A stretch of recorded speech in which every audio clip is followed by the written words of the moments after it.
Tahzibul akhlak, penyakit hati ke 8 ya.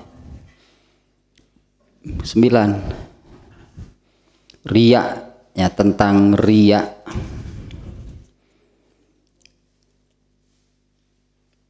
Yang intinya riya itu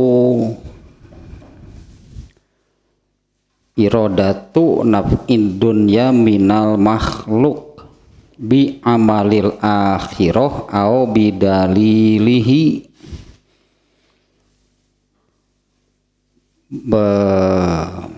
bermaksud ya, bertujuan atau menginginkan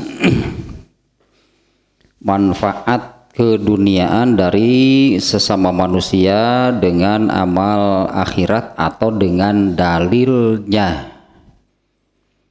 Ya, jadi amal ibadah, amal soleh lah gitunya, amal soleh ibadah atau dalil untuk beramal soleh, untuk beribadah. Nah, hanya dijadikan alat untuk mencapai meraih keuntungan dari sesama manusia. Itunya dasarnya atau definisinya ya, yang kemarin sampai ke alat. Nah, alat untuk riya. Untuk riya alat untuk riya: 1 badan, 2 pakaian, 3 ucapan, 4 amal, 5 pengikut. Itulah, itu sudah dibahas kemarinnya. Kebanyakan yang paling dikenal gitu ya riya itu yang nomor 4, yaitu amal. Amal soleh yang tadinya gitu. Nah, kalau alatnya ada 5 macamnya: badan, pakaian, ucapan, kemudian amal dan pengikut. Nah, sekarang yang berikutnya nih ya, hukum riya. Ya, hukum riya. Kemarin juga di awal-awalnya sudah disampaikan juga sebutannya riya. Kalau sebutan riya tersebutnya itu bukan dalam atau dengan ibadah, dengan amal soleh, dengan keakhiratan ya, yang dijadikan riyanya itu hal keduniaan untuk meraih keduniaan.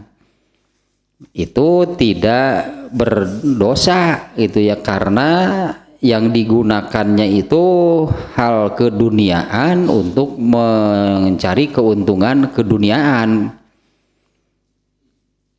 Boleh, artinya enggak ada kaitan dengan akhirat berarti. Nah, yang pertama nih ya, riya itu artinya ini lebih mendalam lah. Sementara ini kan riya gitu ya. Sementara umumnya mengenal riya itu adalah yang tadinya yang beramal soleh tapi tidak ikhlas gitu kan. Intinya riya itunya beramal soleh, mengerjakan ibadah tapi tidak ikhlas. Bukan karena Allah gitu artinya ya, bukan karena Allah tapi karena sesama manusia. Itulah itu yang paling dikenalnya tentang riya, itu adalah beribadah bukan karena Allah, bukan karena taat kepada Allah, tapi karena ingin dilihat oleh sesama manusia. Nah, ada riya atau riya itu berkaitan dengan ibadah atau yang bukan ibadah. Nah, yang bukan ibadah tentu itulah yang disebut dengan keduniaan. Sudah beberapa kalinya saya sampaikan, bukan dalam bab ini juga, sebelumnya juga sudah, tentang apa yang disebut keduniaan, yaitu hal-hal yang bukan bersifat ibadah.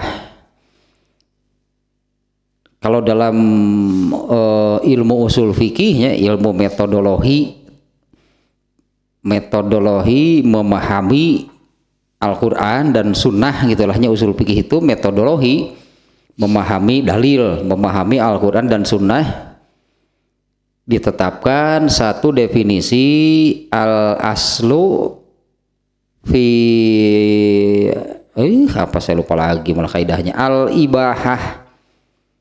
Kalau al-aslu fil ibadah, ya al-aslu fil ibadati mamnuun, ada haramun. Pada asalnya ibadah itu terlarang, haram, kecuali ada dalil. Ini jadi ketetapan metodologinya dalam memahami Al-Quran dan Sunnah. Pada asalnya ibadah itu haram kecuali ada dalil. Nah, artinya setiap ibadah itu harus jelas dalilnya baru benar. Nah, kalau keduniaan, kawan-kawan tete Arab dan tete, pada asalnya urusan keduniaan itu adalah mubah, dalam arti boleh, bebas gitulah, kecuali ada dalil yang melarang. Kalau urusan ibadah itu haram, artinya haram mengerjakan ibadah kecuali ada dalilnya. Pada asalnya ibadah itu haram kecuali ada dalil.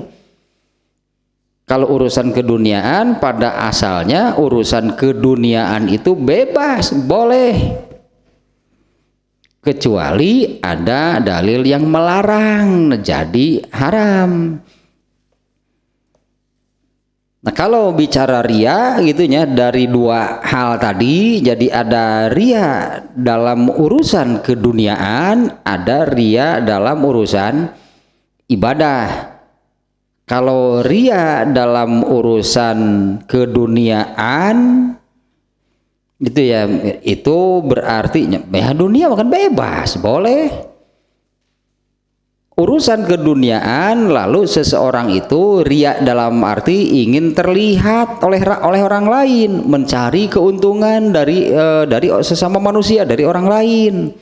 Tapi dalam urusan keduniaan ini, kalaupun disebut riya, kalau dengan urusan keduniaan ini boleh, berarti tidak berdosa. Itunya pada asalnya. Kalau rianya itu dengan urusan keduniaan, terbagi menjadi dua, tea, itu ada urusan akhirat, ada urusan dunia. Yang disebut urusan akhirat itu adalah segala sesuatu yang akan terbawa ke akhirat, yang berakibat gitu di akhirat. Ya, akibat untuk di akhirat itu kan hanya dua, pahala atau dosa.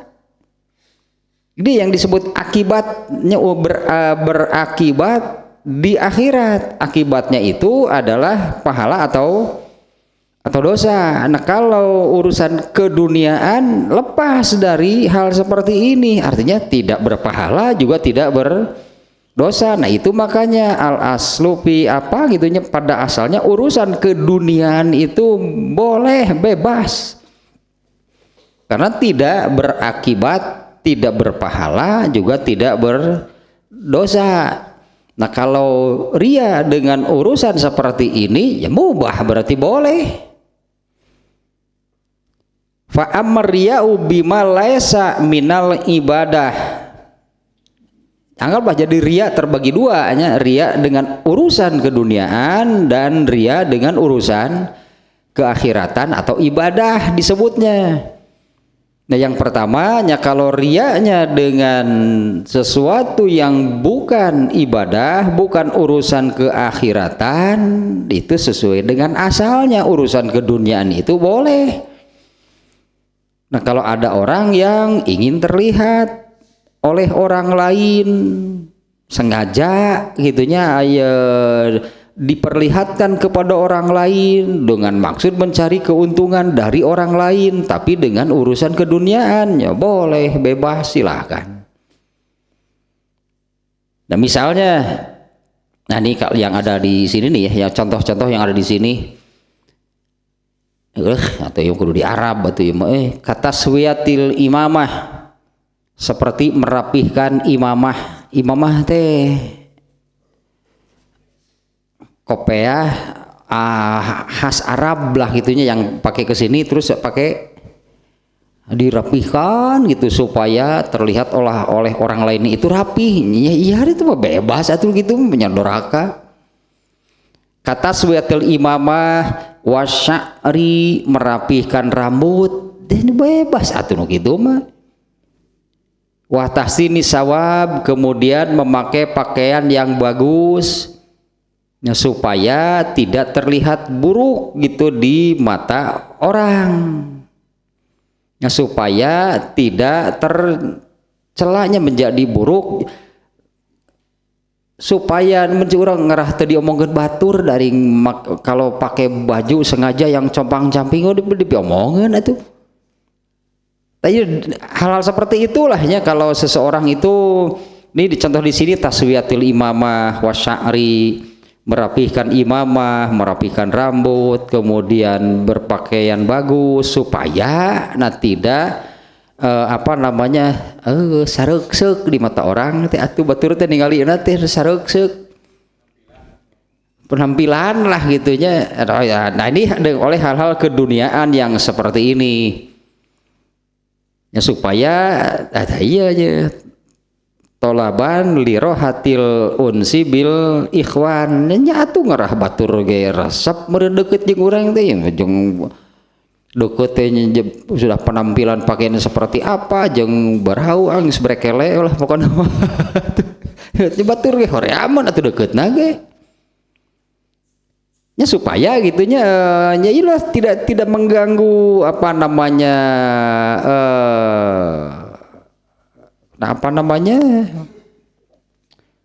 tidak mengganggu hubungan pertemanan kah gitu, dan udah horea meureun atuh deukeut jeung jeung barawu meureun jeung baju butut jeung acak-acakan pokona mah horeameun batur ge deukeut jeung nu kitu teh. Nah, untuk menjaga hal seperti itu maka berpakaian yang rapi, berpenampilan rapi, berpenampilan bagus, enggak ada masalah. Itulahnya contoh urusan keduniaan itunya yang pada asalnya demikian. Kemudian kalau untuk tujuan ketaatan wa qad yakunu ta'atan kama iza kana matbu'an wa amaluhul mazkuru yarghabu fit atba'ihi wa istimalil qulbi ilaihi. Nah kalau untuk kalau untuk diarahkan katakanlahnya untuk diarahkan kepada hal beribadah. Kalau tadi soal pakaian misalnya, berpakaian yang baik, berpakaian yang rapi, itulahnya berpenampilan rapi. Nah diarahkan pada asalnya hal seperti itu kan ya, jadi keduniaan kan pada asalnya. Tapi kalau dengan seperti itu itunya, ini akibatnya jadi luas. Akibatnya jadi setiap orang katakanlahnya mengikuti berpenampilan rapi, dan itu akan membawa tertib rapih juga ke perilaku. Nah kalau itu malah jadi baik. Ya beda lah orang yang berpenampilan acak-acakan, kira-kira perilakunya seperti apa? Kalau kalau nggak salahnya Ustadz Usman dulunya, Ustadz Usman Allahu yarham mengatakan pakaian itu gambaran jiwa.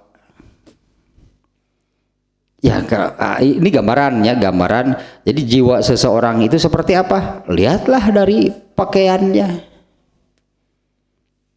dari penampilannya, gitulah ya. Nah, kalau seseorang itu berpenampilan rapi, gitunya, untuk dilihat orang lain, yang kemudian lah gitunya orang lain tertarik mengikuti. Dan dengan berpenampilan rapi itu sebetulnya itu akan membawa kepada perilakunya juga menjadi teratur, perilakunya juga menjadi tertib.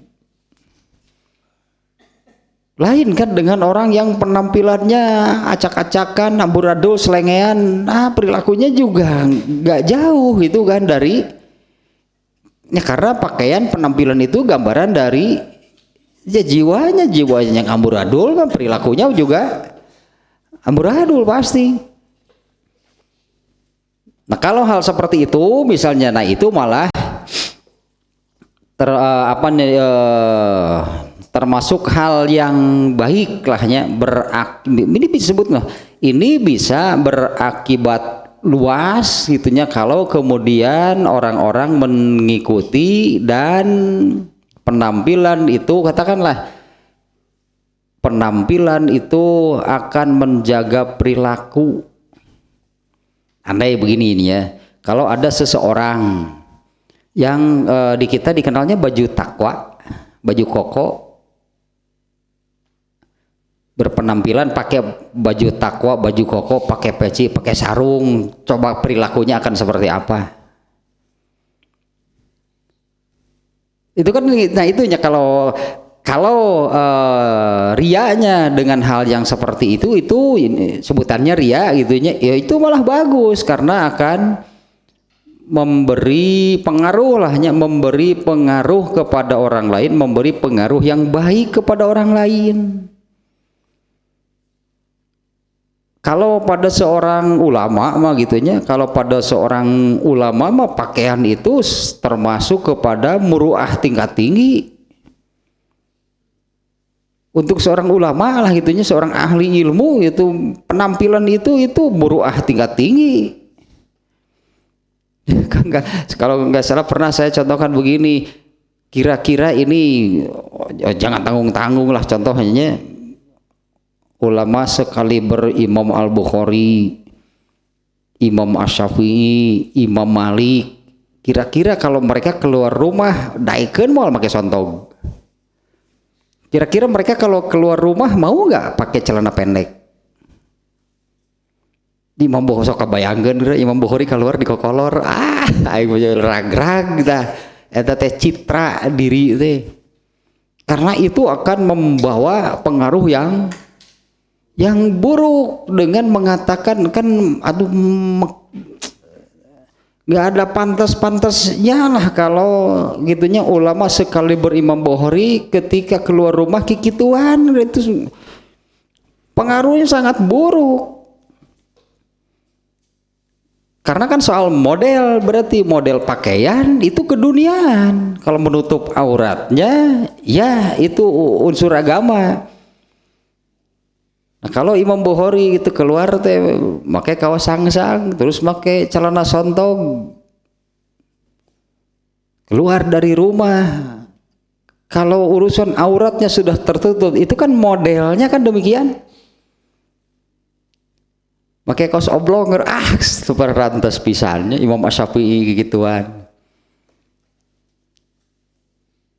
Itu termasuk muruah, itu muruah tingkat tinggi untuk seorang ahli ilmu mah. Urusan penampilannya betul-betul harus dijaga seorang ahli ilmu mah, karena ini pengaruhnya akan sangat luas. Nah, kalau yang seperti itu gitunya supaya malah memberi pengaruh yang baiknya, sengaja dia itu berpenampilan demikian ingin dilihat oleh orang lain. Nah, kalau terkait dengan sholat, itu hal berbeda. Hal berbeda itu bukan keduniaan lagi, karena berpakaian ketika hendak sholat itu diperintahkan oleh Allah melalui ayat Quran. Artinya nggak bisa seenaknya berpakaiannya ketika hendak mengerjakan sholat. Itu yang di surat Al-A'raf 31 itunya ayatnya ya. Ini di luar itu gitu, di luar itu ya. Ini yang kalau yang pertama pada asalnya lah mubah gitu, tapi kalau kemudian ingin dilihat oleh orang lain kemudian membawa pengaruh yang baik, contoh-contohnya itu yang tadi itu merapihkan imamah, merapihkan rambut, berpakaian yang bagus, itu bisa jadi hal yang baik, itu bisa jadi berpahala kalau hal itu memang berpengaruh baik kepada orang lain. Kalau contohnya di sini soal pakaian, ya, kalau perilaku itu sudah jelas, amal mah pasti urusannya urusan keakhiratan, dari amal mah. Ini dari penampilan yang seperti itu yang disebutkan tadi, itunya apabila itu memberi sengaja melakukan demikian untuk memberi pengaruh yang baik. Ya, misalnya seperti yang tadinya seseorang yang pakai baju koko, baju takwa itu di kopiah.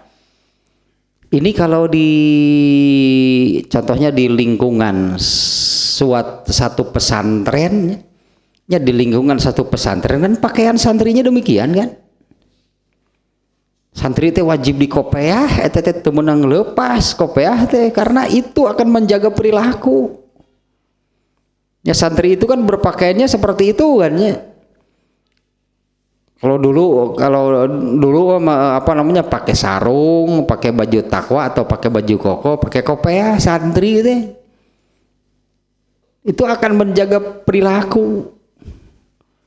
Dar ustad dah pakai sontog, ari ka santri kudu di kitu, ari ustad dar pakai kaos gambar barongsai deh. Itu akan berpengaruh buruk itu kepada perilaku. Beda ketika orang yang sama lah gitunya, ketika orang yang sama tak pakaian nyantri lah gitunya, pakaian itu akan menjaga perilakunya. Nah, ini dari hal yang mubahnya, yang pada asalnya yang urusan keduniaan, yang mubah mah enggak ada masalah. Kalau mau berpakaian rapihnya, berpenampilan rapih, baju yang bagus, ya, supaya tadinya menjaga gitulah apa namanya hubungan itu dengan pertemanan dan sebagainya. Nah, itu enggak ada masalah, itu boleh, silahkan mubah. Tapi kalau hal itu dimaksudkan tadinya untuk memberi pengaruh yang baiknya secara luas lah, apalagi kalau dilakukan oleh seorang public figure. Aduh, eta artis nusok ngaku public figure teh nya gitu loh, kita public figure. Public figure itu berpengaruh sangat buruk ya bungkul itu. Nah sampai di sini kalau riaknya dengan urusan keduniaan gitunya itu, urusan keduniaan teh kan sebut mubah teh ya. Kalau saya sebut mubah itu wilayah abu-abu. Dalam arti yang tadi kan kalau urusan ibadah mah ini urusan yang saklek tegas, mun bener-bener mun salah-salah. Kalau benar berpahala, kalau salah berdosa. Yang urusan ibadah itu kalau benar berpahala, kalau salah berdosa. Kalau urusan dunia terserah gitulah, bebas tadi dinya tanu bahayana teh karena bebas. Dari yang bebas ini gitunya kemudian, dan yang ini contohnya tadi, kalau dari hal tersebut kemudian itu diarahkan supaya memberi pengaruh yang baik.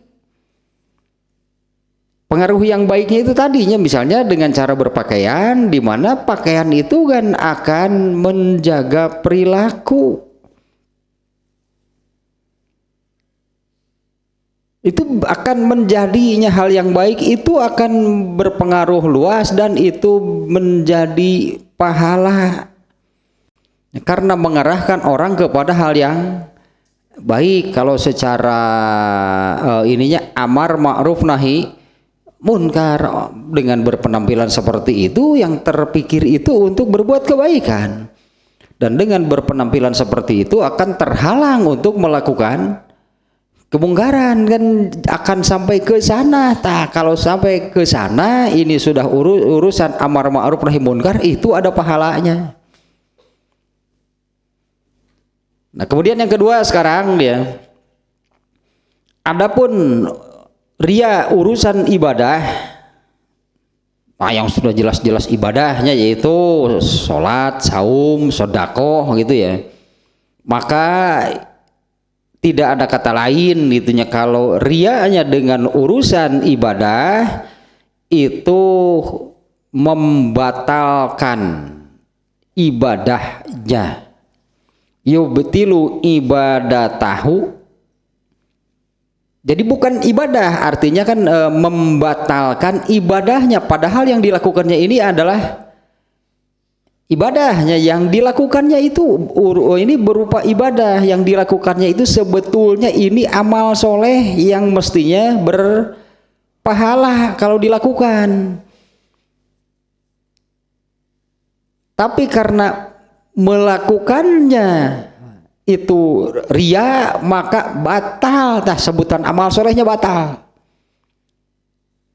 Ria itu membatalkan amal soleh.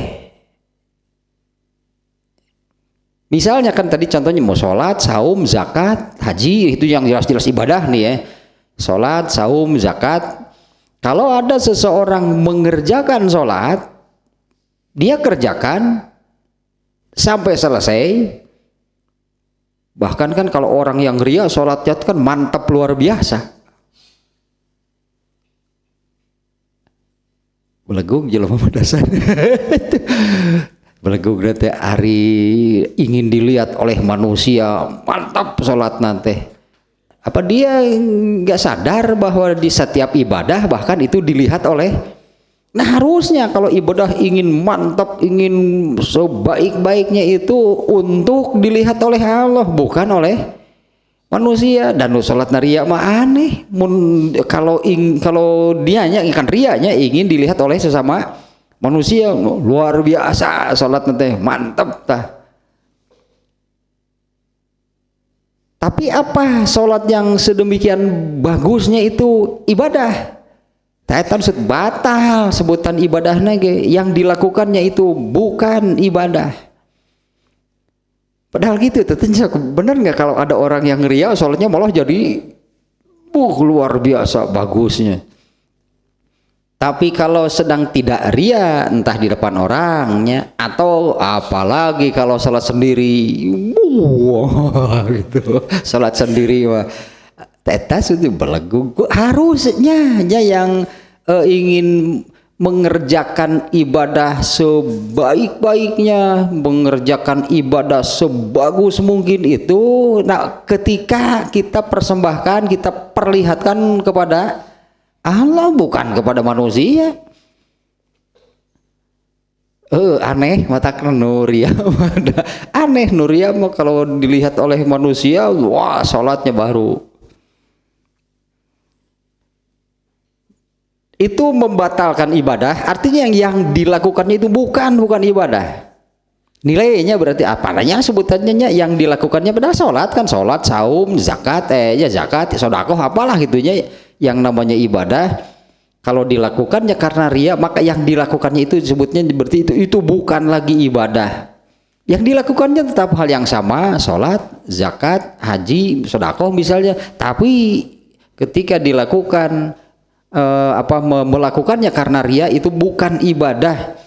Ya yubtilu ibadatahu wa ya samu, membatalkan ibadahnya berarti andainya yang namanya batal itu kan dianulir berartinya. Kalau dalam sepak bola tema golnya jadi nggak golnya? Jadi gol nama, tapi yang namanya dianulir itu kan tidak diakui, tidak dianggap batal, makanya skornya tetap 0-0. Jadi golnya itu jadi itu, tapi yang namanya kan apanya tidak sah golnya, tak itu ibadahnya sama, anggaplah seperti itu. Jadi ibadahnya itu tidak sah, tidak dianggap, dianulir, batal. Waya si dan dengan ria itu justru malah jadi maksiat. Dia mengerjakan sholat, tapi dengan sholatnya itu dia malah berbuat maksiat kepada Allah. Waya samu dan pasti berdosa. Semua maksiat pasti berdosa. Nah kalau rianya urusan ibadahnya seperti ini, rianya tersebut membatalkan ibadahnya. Dia itu hakikatnya berbuat maksiat, dan akhirnya dengan maksiatnya itu dia mendapatkan dosa. Nah kalau riaknya urusan ibadah seperti itu masalahnya. Wa amal ibadatu nih, kalau riaknya itu dalam urusan ibadah ya seperti sholat, sodako, saum, haji dan awalnya gitunya misalnya, maka yubtilu ibadatahu, riyanya itu membatalkan ibadahnya. Berarti harus diulang. Berarti kan harus diulang kan. Kalau ada seseorang yang sholat misalnya ketika kalau berjamaah kan pasti bersama orang lain kan. Sholat berjamaah, ada orang yang sholatnya ria, nah maka yang lainnya yang berjamaah itu sah sholatnya. Orang yang sholatnya karena ria, dia tidak sah sholatnya. Berarti di sholatnya itu harus diulang. Kalau tidak sah berarti dianggap tidak ada, batal, dianulir. Berarti sholatnya itu harus diulang. Salat deui sorangan batur salat sunat, manehna salat wajib deui dan tadi meriah. Itunya artinya dengan misalnya sodakohnya batal. Bukannya atau bukan hanya sekedar yang namanya batal itu artinya kan oleh Allah dianggap dia ini tidak melakukan sodakoh. Tapi oleh Allah itu justru ditetapkan orang ini berbuat maksiat dengan bersodakoh. Maka Allah menetapkan dosa. Allah akan memberinya dosa karena orang ini berbuat maksiat. Orang ini berbuat durhaka. Orang ini melanggar. Ya, dan semua itulah perbuatan maksiat, sebutannya pelanggaran, kedurhakaan, akibatnya adalah dosa. Kemudian nih lanjutannya. Karena sekarang lebih ini namanya penjelasan lebih jauhnya lah dari yang tadi. Mengapa jadi demikian? Ria itu terkait dengan dua hal. Satu amalannya, dua dengan Allah. Ya, amalan nih ya yang dilakukan karena ria itu terkait dengan dua hal. Satu amalannya sendiri, yang kedua dengan Allah. Sebetulnya dua-duanya juga di dalamnya terkandung unsur menipu. Ya, orang yang ria itunya dengan ibadah yang dilakukannya itu gitunya sebetulnya dia itu di dalamnya itu ada unsur dia ini menipu. Yang pertama kaitan dengan amalannya sendiri.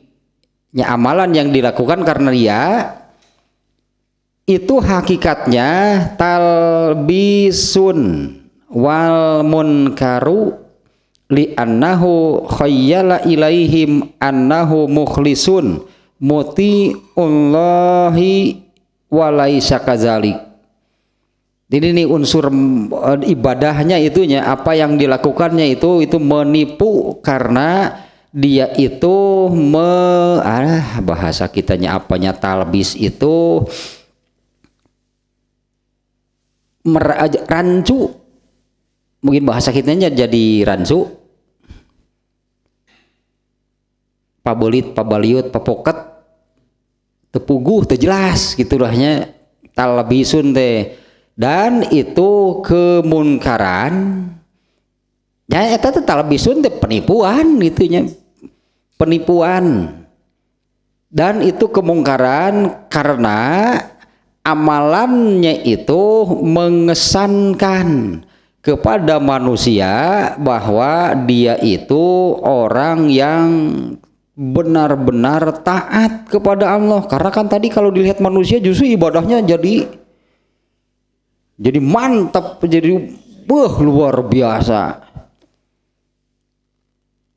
Nu asalna salat 2 rakaat semenit setengah ge. Semenit setengah. Salat 2 rakaat kan semenit setengah. Biasana ge kan digeber atuh. Berdirinya lama gitu, sujud, rukunya lama dan mengangkat tangannya juga kelihatan ya gitulah, jadi mantap lah gitunya kelihatan sholatnya, padahal tak nipu dah sholat nanti. Dan itu munkar, artinya ya berdosa karena sholatnya sekarang kan kaitan dengan amalnya ya, amalnya itu mengesankan kepada orang bahwa dia itu orang yang yaitu yang luar biasa ibadahnya, orang ini orang yang luar biasa ibadahnya. Itunya penipuannya itu itunya amalannya itu mengesankan kepada orang lain itu bahwa si pelakunya, orang yang mengerjakan amalan tersebut dia itu benar-benar orang yang taat kepada Allah, orang yang soleh lah, orang yang ibadahnya hebat gitu. Taetan nipu nanti ibadahnya itunya menipunya, demikian yang makna menipunya itu. Dan karena ibadahnya itu mengesankan kepada orang lain bahwa si pelakunya ini adalah orang yang yaitu ibadahnya luar biasa, pokoknya sampai orang-orang mengatakan ya si eta salatna. Karena orang kan menilai gitu kan dari kalau salatnya menilai kan dari berdirinya, dari angkat tangannya, dari durasinya, pokoknya itu salatnya itu kan malah jadi gitu, ketika ingin dilihat oleh manusia kan salatnya menjadi lebih baik, lebih bagus. Itu yang pertama nyata ya ta'alaku bil ibadnya ya, terkait dengan sesama manusianya, terkait dengan sesama manusia. Nah amalannya itu adalah menipu orang lain. Nah dia itu menipu orang lain ya ta'alaku bil ibad, terkait dengan manusia. Terkait dengan manusia amalnya itu menipu dan itu kemunkaran. Ya karena dia itu mengesankan kepada orang lain demikian, sehingga orang-orang menilai orang ini orang yang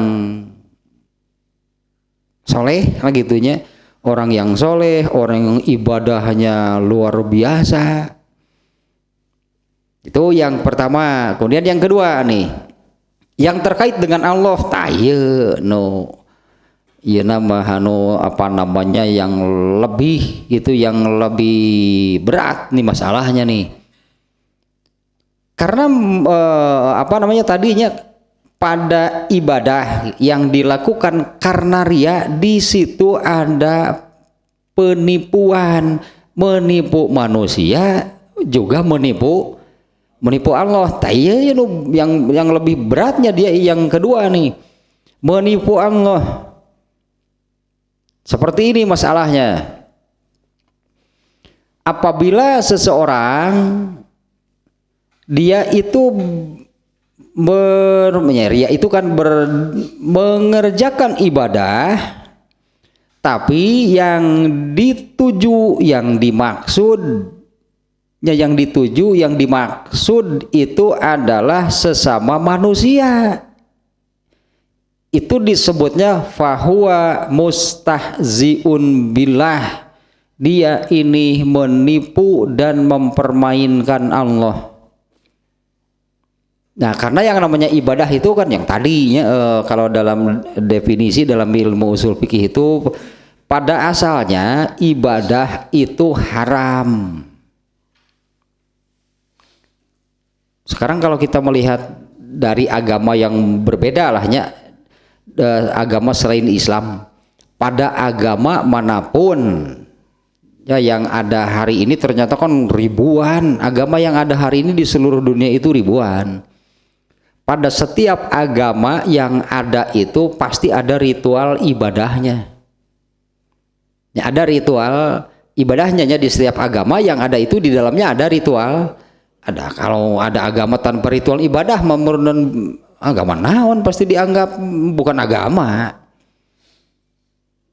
Pada setiap agama itu ada ritual ibadahnya.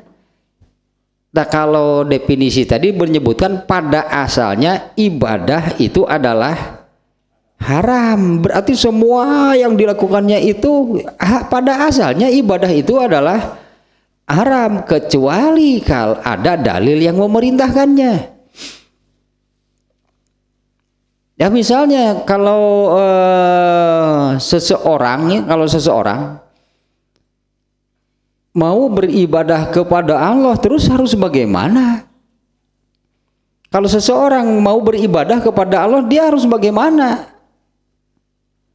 Nggak boleh melakukan apa-apa karena ibadah itu pada asalnya haram kecuali kalau ada dalil yang memerintahkannya. Karena contoh lagi gampang itu misalnya kalau saum di bulan Ramadan. Saum di bulan Ramadan ada perintahnya nggak? Bagaimana kalau saum di bulan Safar, boleh nggak? Akan ini karena kita mau saja kita mengerjakan saum, sepertinya saum di bulan Ramadan kan sebulan penuh. Nah kalau saum di bulan Ramadan kan jelas perintahnya. Kalau saum yang ini kan yaitu di surat Al-Baqarahnya Al-Baqarah 183 anu kutiba alaikumusiyam syahrul Ramadan disebutkan bulan lagi. Di situ kan jelas itu perintahnya. Mengapa mengerjakan saum bulan Ramadan? Bagaimana kalau saum di bulan Jumadil April? Bagaimana kalau di bulan Mulud dan Silih Mulud? Selama sebulan penuh seperti yang kita lakukan di bulan Ramadan, boleh nggak? Ya mana perintahnya? Karena kalau dilakukan berarti ini hukumnya haram. Yang namanya ibadah itu hukumnya haram kecuali kalau ada dalil yang memerintahkannya.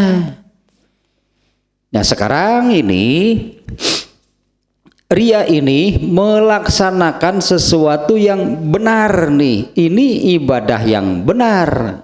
Dimana kan ibadah yang benar itu yaitu karena ada perintah. Kalau ibadah tanpa perintah itu yaitu al-aslu fil ibadati haramun. Pada asalnya ibadah itu haram. Jangan tidak diperintah, jangan dilakukan, haram beribadah. Kalau sekarang ini sudah benar nih melakukan sesuatu yang diperintahkan oleh Allah. Tadi contohnya kan sholat. Benar karena sholat itu kan ada perintahnya. Nah ketika mengerjakan hal tersebut dia tujukan untuk sesama manusia. Cek Allah tidak saya nunitah nage. Kan saya yang memerintahkan sholat. Kenapa amalan sholat itu ditujukan kepada selain Allah? Teta sebut nipu nanti dia mengerjakan seolah-olah dia ini kan seolah-olah dia ini benar gitu melaksanakan yang Allah perintahkan. Jadi mestinya itu kan kalau mengerjakan sholat itu hanya karena Allah memerintah dan saya taat. Ya kalau mengerjakan sholat misalnya atau ya semua ibadah ya, ketika mengerjakan semua ibadahnya misalnya sholat, ya kenapa mengerjakan sholat? Allah memerintah dan saya menaati, saya melaksanakan apa yang Allah perintahkan. Itu berarti karena Allah memerintahkan mengerjakan sholat dan saya lakukan, saya taat kepada perintah Allah. Artinya kan ibadah sholatnya itu disebutnya kan ditujukan untuk yang memerintah, ditujukan untuk Allah. Yang sebetulnya memang demikian kan, nanti Allah yang menilai sholatnya, Allah yang memberi balasan, Allah yang memberi pahala atas sholatnya itu. Nah ini malah yang dilakukannya itu Allah memberi, katakanlah begininya. Kalau ini dengan sesama manusia, si A memerintahkan kepada si B. Nah ketika si B melakukan perintah si A itu kan dia mengerjakan pekerjaan yang diperintahkannya itu untuk yang memerintah. Ini malah diperuntukkan kepada yang lain. Si A genaheun moal.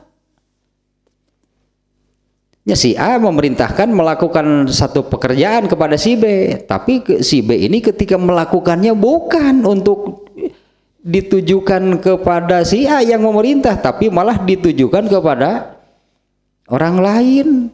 Si A lagi mau genaheun depan saya nu ditahan lagi, kenapa ditujukan dan ditunjukkan dan diperlihatkannya kepada orang lain?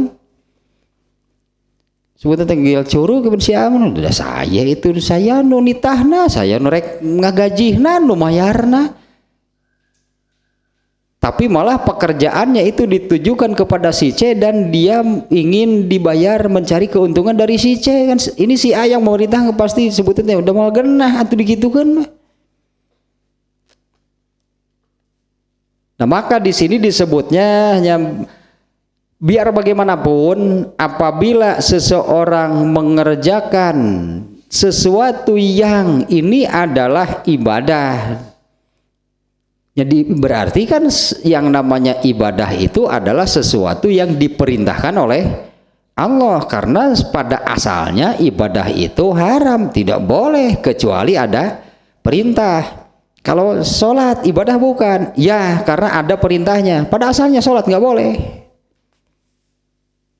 Sebelum ada perintahnya berarti itu sholat itu tidak boleh dilakukan karena Allah belum merintah. Ketika sholat itu sudah diperintahkan oleh Allah, lalu manusia yang diperintahnya ini mengerjakan apa yang Allah perintahkan, kan mestinya demikiannya. Ketika mengerjakan amalan tersebut ditujukan untuk yang memerintah atau ditujukan sebagai ketaatan kepada yang memerintah, ini malah ditujukan kepada orang lain. Ari Allah teh belum ditinggalkan ngegel curug ke benceng.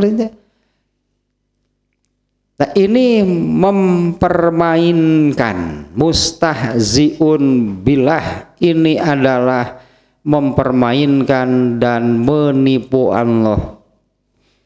Jadi pantas kalau ciri khas ininya termasuk ciri khas munafik. Ya, ciri khas munafik itu Rasulullah menyebutkannya, ini hadisnya, kalau hadis kan ayatul munafik kan, ciri khas munafik itu satu, kalau berkata bohong, kalau janji ingkar, kalau diberi kepercayaan khianat. Ternyata kalau menyebut Al-Quran, ciri khas orang munafik itu adalah apabila melakukan ibadah sebetulnya mereka itu ingin dilihat oleh orang lain. Apa karena taat? Ya, apa orang munafiknya di zaman Rasulullah?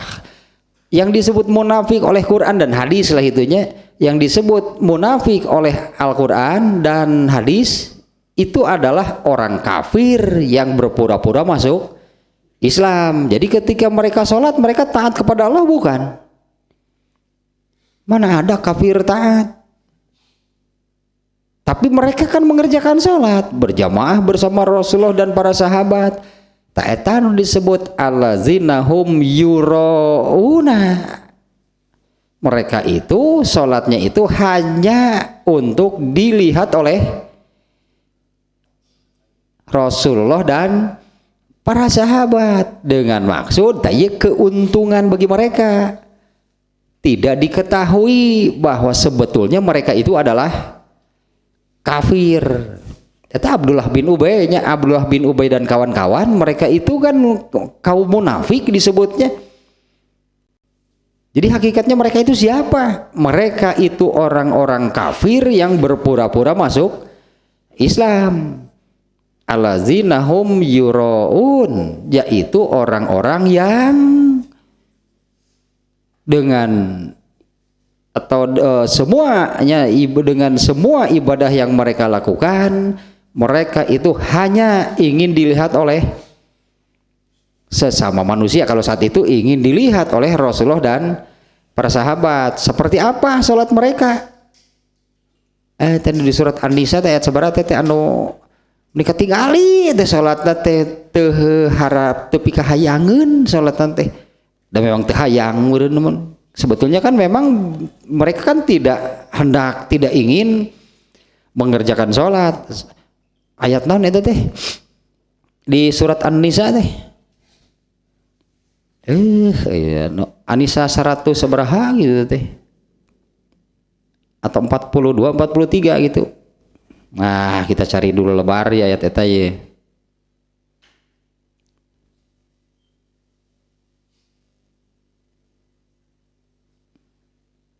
An-Nisa 142 tuh kan sebut betul-betul menyebut innal munafiqina yukhadi'unallah.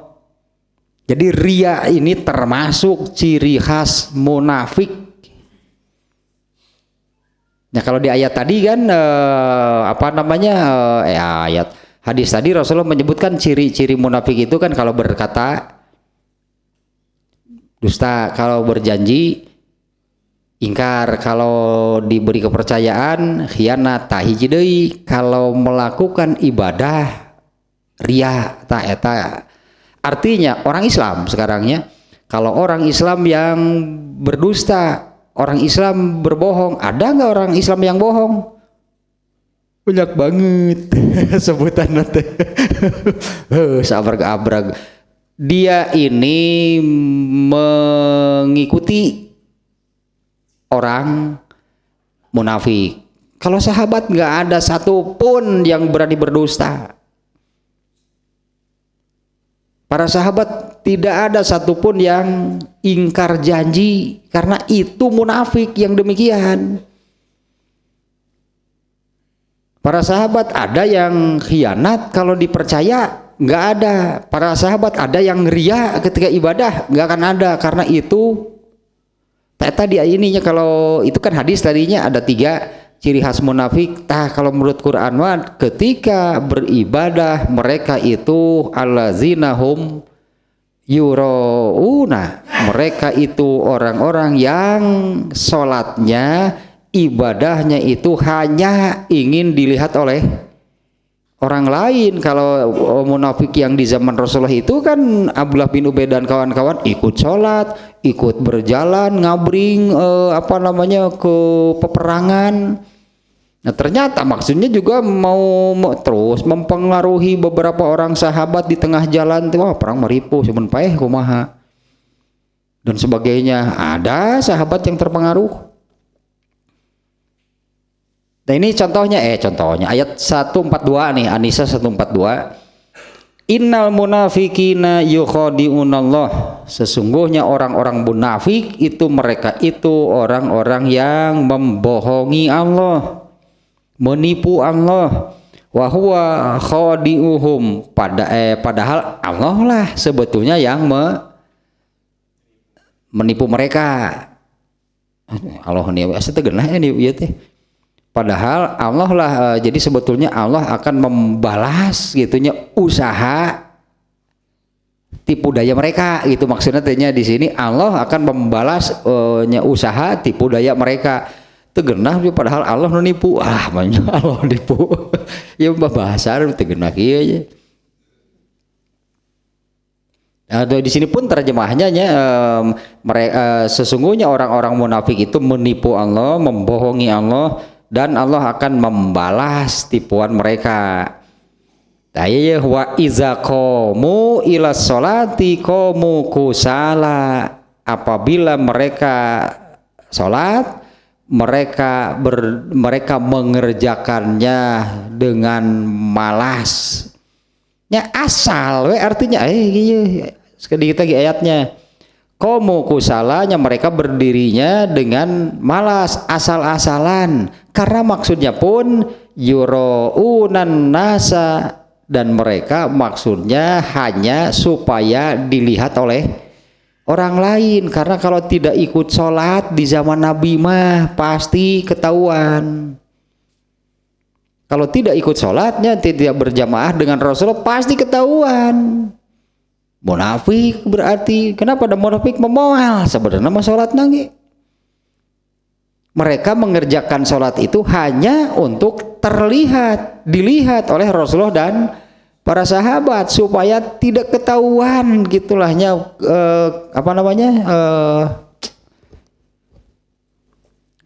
sebutin kamuflase atau naonnya. Mereka ini kan orang-orang kafir yang berpura-pura masuk Islam, nah supaya tidak ketahuan kepura-puraan mereka. Nah sesungguhnya orang-orang munafik itu adalah orang-orang yang menipu Allah, ya, dan Allah akan membalas tipu daya mereka. Dan apabila mereka berdiri untuk sholat, mereka berdiri dengan malas. Artinya mengerjakan sholatnya itu malas-malasan, asal-asalan. Yuraunan nas, memang maksudnya juga begitu. Mengerjakan sholatnya itu hanya untuk dilihat oleh Rasulullah dan para sahabat. Tapi banyak kemudian hal ini diikuti oleh orang Islam. Hal ini banyak diikuti oleh orang Islam. Bukan hanya sekedar urusan sholatnya. Yang tadi kan yang berbohongnya banyak, yang ingkar janjinya banyak, yang khianatnya banyak. Ini orang Islam ya. Jadi orang Islam itu yang berbohongnya banyak, yang ingkar janjinya banyak, yang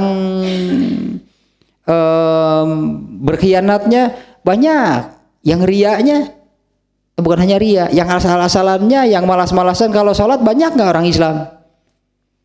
Nah, itu yang mengikuti kelakuan munafik berarti. Yang sholatnya itu asal-asalan, kalau orang munafik aslinya pasti asal-asalan. Karena mereka mengerjakan sholat itu hanya untuk dilihat oleh Rasulullah dan para sahabat, supaya untuk menutupi kebohongan mereka. Nah satu lagi yaitu di surat At-Taubah ayat 54 yang menerangkan bahwa orang-orang ini ciri khas, berarti ini nih salah satu ciri khas munafik itu kalau sholat asal-asalan. Ya pantaslah kalau Allah menyebut di ayat sebelumnya tadi kan allazinahum an sholatihim sahun allazinahum yurauna. Ini kan di sini juga di ayat An-Nisa 142 ya seperti itu, salat mereka itu sahun tah nu kusala teh, tah sahun teh nu kitu, nu salatna sahun itu yang seperti apa? Ini yang kusala, malas-malasan, asal-asalan. Nah itulah yang sahun. Jadi salatnya itu benar nggak? Dari awalnya pun kan mereka tidak benar-benar mau mengerjakan sholat. Jadi nu sahun teh nu kumaha, nu teu bener sahun mah. Orang yang sholatnya sahun itu yang seperti apa? Yang sholatnya tidak benar. Dan kalau ketika mengerjakan sholat sangat terlihat, artinya ya sangat terlihat sholatnya itu bukan hanya dari pelaksanaannya, kan ketika mau mengerjakannya sholat mereka bersemangat atau malas? Rek sholat nawai hoream teh sholat teh tahan disebut kusala teh bukan hanya, adapun ketika pelaksanaannya nah itu sangat nampak gitulahnya kemalasan, keengganan mereka. untuk mengerjakan sholat. Da sagala ge nu kapaksa mah moal bener itu. Karena mereka ini kan terpaksa sholat. Tanu sahun tinu kitu. Dari awalnya pun gitunya ada rasa malas untuk mengerjakan sholat. Jadi sampai meh lagi ke soream nyepuguh atau kalau dari awalnya sudah malas ketika mengerjakannya bagaimana? Ketinggali pisan pas sholat nate. Ya sangat kelihatannya bagaimana dia mengerjakan sholat karena dari awalnya pun sudah malas, sudah enggan sebetulnya. Nah orang Islam itu banyak yang seperti ini. Ini diantara ciri khas munafik nih ya, apabila mereka berdiri mengerjakan sholat, mereka mengerjakan dengan malas-malasan, mereka mengerjakannya secara asal-asalan. Kalau mereka mengerjakan demikian itu karena memang kafir kan sebetulnya itu mereka tidak mau mengerjakan sholat, sehingga sholat yang mereka lakukan itu hanya untuk supaya terlihat oleh Rasulullah dan para sahabat bahwa mereka itu orang Islam, kan hanya untuk itu mereka sholat. Jadi bukan benar-benar karena taat kepada Allah. Dan ria mah ciri khas munafik sebetulnya. Sholatnya itu hanya ingin dilihat oleh orang lain. Kalau keuntungan yang ingin didapatnya ya beragam lah, kalau motivasinya beragam kan. Tapi pada intinya sholatnya itu hanya untuk diperlihatkan kepada sesama manusianya. Sholatnya ini bukan hanya sholat sih, ibadah semuanya. Tadi kan sodakoh ya, saum ya. Nah, ibadahnya itu misalnya sholat itu pekerjaannya itu hanya untuk diperlihatkan kepada sesama manusia. Adapun keuntungan yang ingin didapatnya apa? Ya, beragam lah, pasti beda-beda. Kalau kaum munafiknya yang disebut di Quran atau di hadis, keuntungan sebutlah,nya yang ingin mereka dapatkan itu adalah kepura-puraannya tidak terbongkar. Kalau terbongkar kan celaka bagi mereka. Tanya keuntungan yang ingin dicarinya dengan ibadah yang dilakukannya itu ya, hanya untuk diperlihatkan kepada orang lain. Nah kembali lagi ke sini ini ya, ibadah yang ria kaitan dengan Allah nih ya. Nah biar bagaimanapun kalau seseorang mengerjakan ibadah itu mestinya kan ibadah itu seperti yang tadi, Allah yang memerintah dan yang mengerjakannya itu harusnya karena taat kepada Allah. Allah memerintah dan saya lakukan perintah tersebut ya karena taat kepada Allah. Kalau karena ingin atau kalau ibadahnya apa yang dilakukannya itu ditujukan kepada sesama manusia, nah di sini disebutnya fahuwa mustahziun, bilah dia ini mempermainkan Allah. Di surat Al-Baqarah ayat berapa yang disebut mustahziun itu? Ayat 15 itu. Wa iza laqul ladzina amanu qalu amanna. Tukang wadul munafik mah pasti dusta. Munafik mah apabila bertemu dengan orang-orang yang beriman mereka mengatakan apa?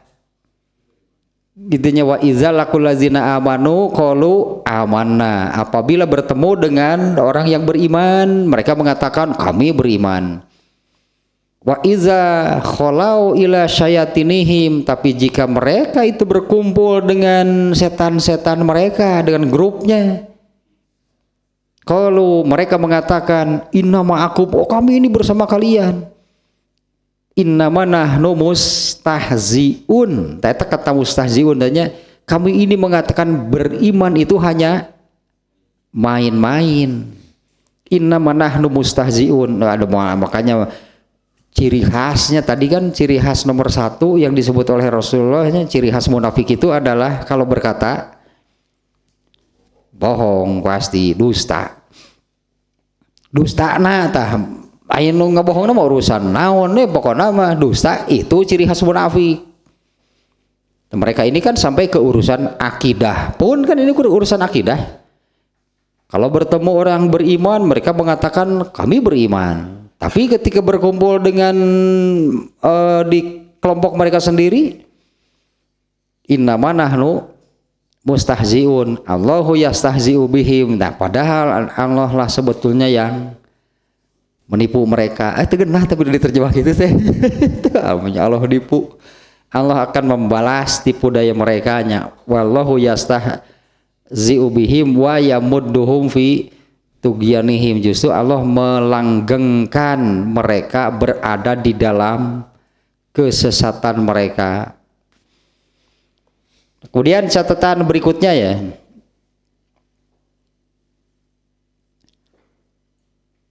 Apabila seorang hamba an yaksudal abdu bi taatillahi ta'ala mura'ata abdin dhaifin la ya'lamu.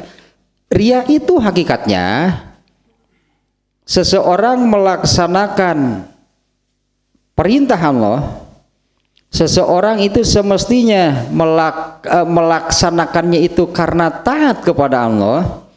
Kalau dia itu ditujukan kepada selain Allah, maka dia itu menunjukkan, memperlihatkan ibadahnya itu kepada sesuatu yang lemah. Ditujukan kepada sesuatu yang lemah, yang tidak memiliki kekuatan apapun untuk memadorotkan atau memberi manfaat. Seperti ini, kalau si A gitunya sholat, ya seperti munafik lah tadinya. Kalau si A mengerjakan sholat misalnya, ria nih. Kalau ria itu berarti kan ingin dilihat oleh sesama manusia. Apa sih maksudnya? Dia ini mencari keuntungan dari sesama manusia. Padahal sesama manusia, kalau di sini disebutnya berarti dia ini memperuntukkan ibadahnya itu kepada sesuatu yang lemah, yang tidak memiliki kekuasaan apapun untuk memadorotkan atau memberi manfaat. Misalnya si A ini karena mencari keuntungan dari si B, emang benar si B itu bisa memberi keuntungan kepada si A? Nah, karena selain Allah itu tidak ada yang berkuasa untuk mencelakakan atau memberi manfaat. Kalau si A ditujukan kepada si B dengan maksud mencari keuntungan dari si B, emang iya gitu si B itu bisa memberi keuntungan? Manusia itu lemah. Tidak, si B tidak berkuasa untuk memadorotkan ataupun memberi keuntungan bagi si A. Saat itu belegu jelema mah. Karena yang dilakukannya ini kan mestinya ini amalan bentuk ketaatan kepada Allah, malah ditujukan kepada selain Allah. Padahal seluruhnya katakanlahnya selain Allah itu adalah sesuatu yang lemah, yang tidak bisa memberi keuntungan ataupun memadarotkan. Si A ini mengharap keuntungan dari si B. Nah si B ini berkuasa nggak untuk memberi manfaat kepada si A, memberi keuntungan kepada si A? Nggak. Apalagi dengan ini kan Allahumma la mani'a lima a'taita wala mu'tiya lima mana'ta. Ya Allah, tidak ada yang bisa menghalangi sesuatu yang Engkau kehendaki, dan tidak ada yang bisa mewujudkan sesuatu apa yang tidak Engkau kehendaki. Kita manusia mah nggak akan bisa melawan ketetapan Allah ini. Ini kan diajarkan oleh Allahnya, diajarkan oleh Allah kepada manusia, la mani'a lima'a taita, tidak ada yang bisa menghalangi apa yang Engkau kehendaki.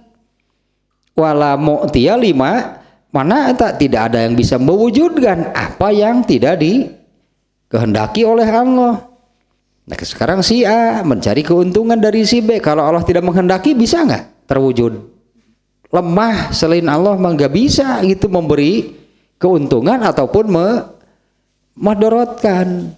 Contohnya dulu lah Abu Lahab.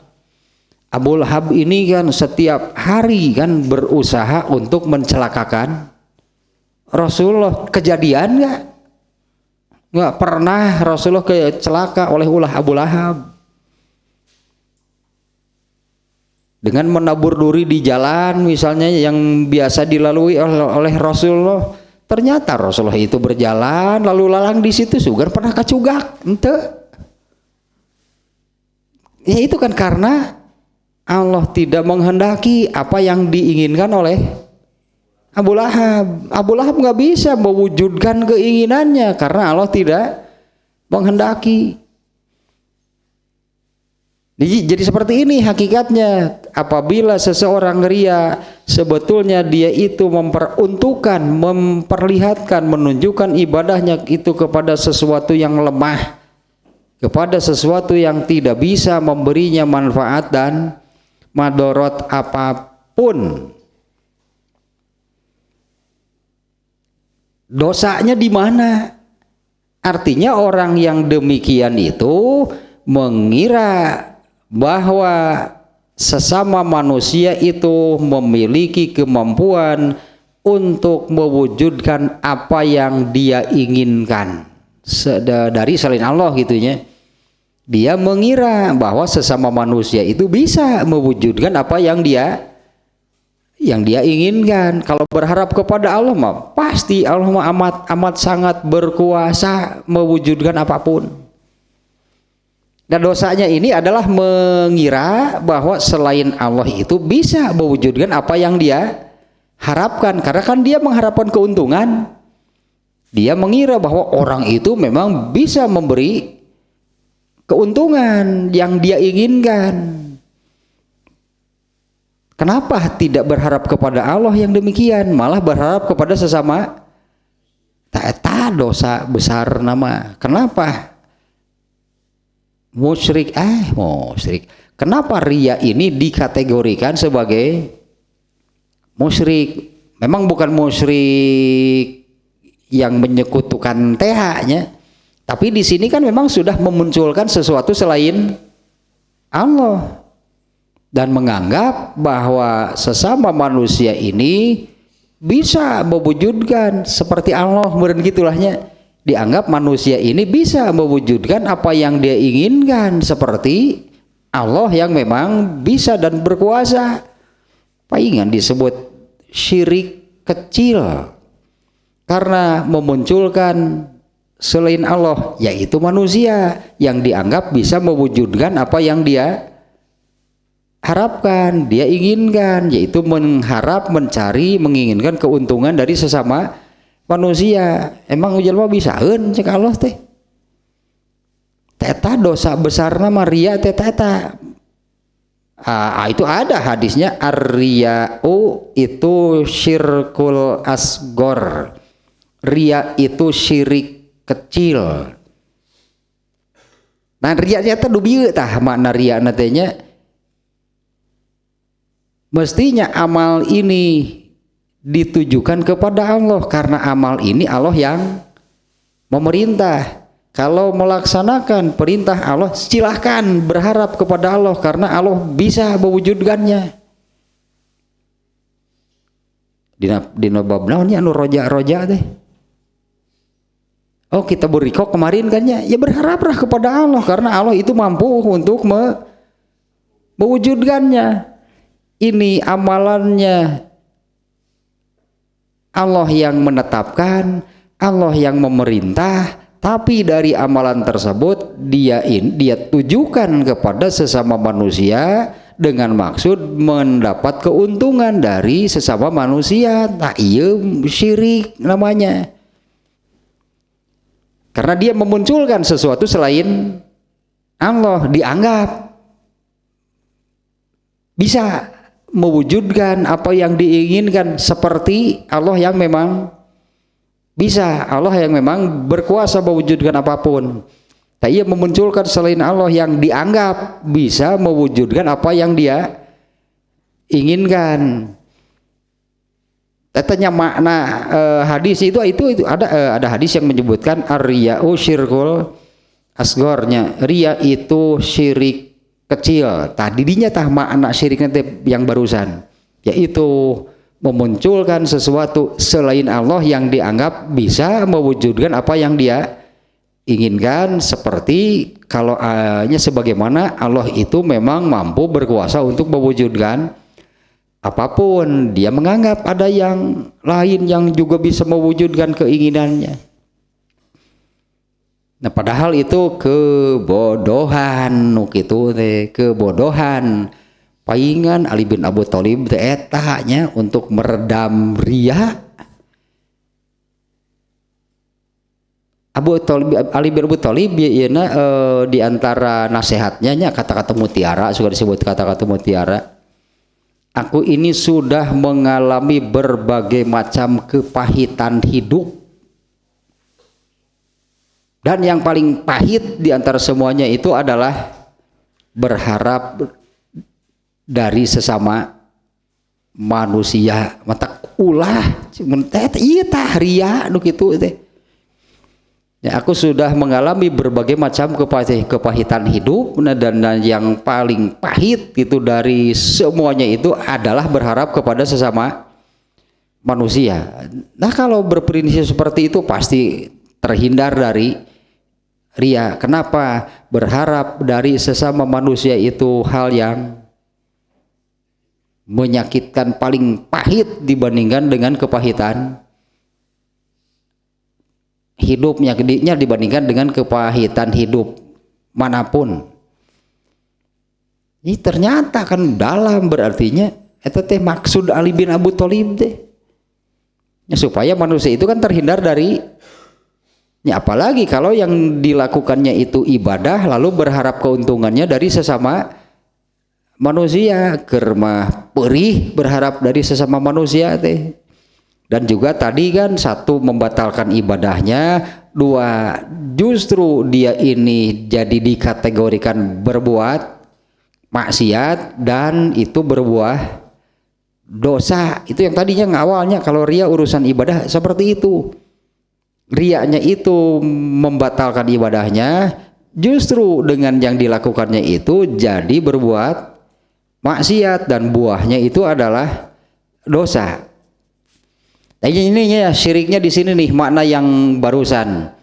Apabila ada ibadah dengan ibadah yang semestinya itu adalah ketaatan kepada Allah, lalu dia tujukan kepada sesama manusia, sebetulnya dia itu memperlihatkan, menunjukkan ibadahnya itu kepada sesuatu yang lemah, yang tidak bisa memberi manfaat dan madarat. Contohnya Abu Lahab lah tadinya, dia kan nggak bisa memadaratkan Nabi dengan segala usahanya.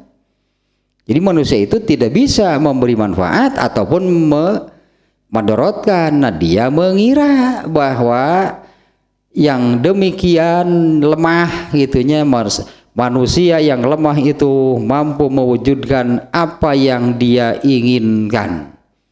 Satu, dia mengira bahwa sesama manusia bisa mewujudkannya apa yang dia harapkan, yang dia inginkan.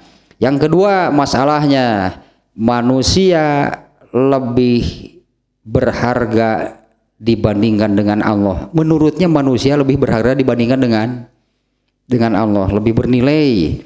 Atau dia mengira manusia itu lebih apa namanya ya? Kalau di sini aula bitaqarrubi ilaihi minallah. Manusia itu lebih utama untuk naonnya atau ditaqarrubi, tegenah bahasa urangna.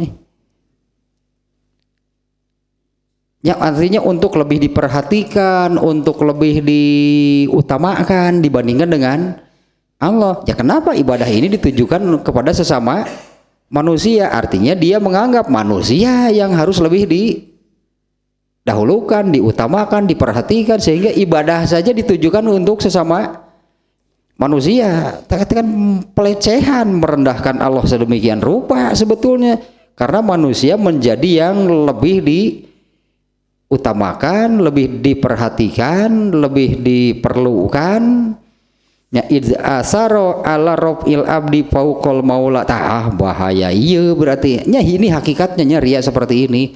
Karena dari hal seperti itu dia menganggap bahwa hamba lebih tinggi derajatnya dibanding dengan Allah. Fahaza min kabairil muhlikat, ini salah satu terbesar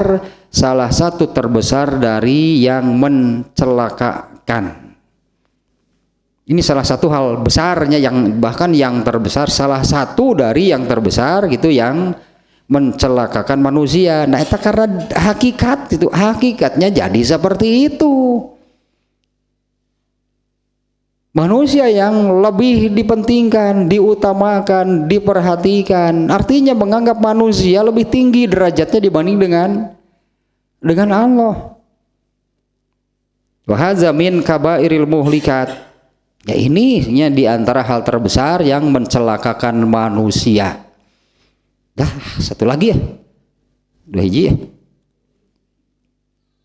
Daya ini nih, waliza samahu Rasulullah SAW asyirkal asgor. Itu gitunya alasan yang barusan ya, penjelasannya mengapa Rasulullah mengkategorikan ria itu sebagai syirik kecil. Intinya kan menyekutukan Allah kan syirik. Ini lebih parah kan, malah selain Allah itu lebih diutamakan, dipentingkan, diperhatikan, bahkan tanpa disadari bahwa selain Allah itu lebih tinggi derajatnya dibandingkan dengan Allah, yaitu karena lebih mengutamakan, lebih diutamakan. Jadi di sini Allah direndahkan sedemikian rupa. Ibadahnya ini bukan ditujukan kepada Allah, malah ditujukan kepada sesama manusia. Itu secara tidak langsung menganggap bahwa sesama manusia ini lebih baik, lebih tinggi derajatnya daripada Allah. Nah, adapun makna syiriknya tadinya itu yang memunculkan selain Allah, karena ibadahnya ini ditujukan kepada selain Allah. Nah, di situ memunculkan selain Allah, di mana kan ini urusan ibadah sekarang ini menjadi ada dua, mestinya ditujukan kepada Allah, malah ditujukan kepada selain Allah. Nah, itu menyekutukan Allah dengan ini selain Allah. Eta makna tersirat nah lah gitunya, no berat mah menganggap selain Allah itu lebih tinggi derajatnya dibandingkan dengan Allah, sehingga ibadahnya dia tujukan kepada selain Allah. Nah, itulah tadinya mengapa syirik itu oleh Rasulullah SAW dikategorikan sebagai riya itu oleh Rasulullah SAW dikategorikan sebagai syirik kecil. Tapi hese di praktek nama, karena riya ini itu dilemparkan oleh setan ke dalam hati manusia yang asalnya ikhlas bisa jadi riya.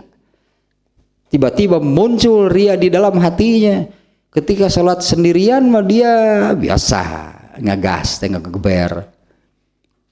Begitu ada orang lain datang, dia merasa ada orang yang lain datang, oh maka sholatnya jadi. Seketika itu setan memasukkan ria. Bagaimana? Tolak geus geber deui. Berarti tolak apa yang dari setan itu, ingin dilihat orangnya dihilangkan. Itu setan yang memasukkan. Jadi kemunculan sesaat hal itu manusia tidak berdosa, tapi kalau kemudian dibuang artinya abaikanlah gitunya. Manusia kembali ke asal bahwa dia sholat ini karena benar-benar taat kepada Allah. Tak bisa datang di tengah gitu teh. Dia sedang sholat asalnya ikhlas, tapi kemudian ada orang mengkol gitu tah, hati ini ibadahnya ini ingin jadi dilihat oleh orang tersebut. Tepatak nangis sih biasa we sholat. Sih biasa goreng patutnya sholat teh geuningan. Ini ngegeber begitu ada orang jadi angkat tangan bacaannya lama. Sataraki itu biasa lagi sih, atau sholatnya apa nih dalam rangka karena gitu, dalam rangka yurouna ingin dilihat oleh sesama manusia. Teruslah itunya. Yang barusan masih ada lanjutannya, masih ada lanjutannya sebelum ke lanjutan dari sini, yaitu ayat-ayat tentang tercelanya ria. Kemudian berikutnya adalah hadis-hadis yang menunjukkan tercela dan buruknya ria. Tapi yang pembahasan barusan itu juga belum selesai.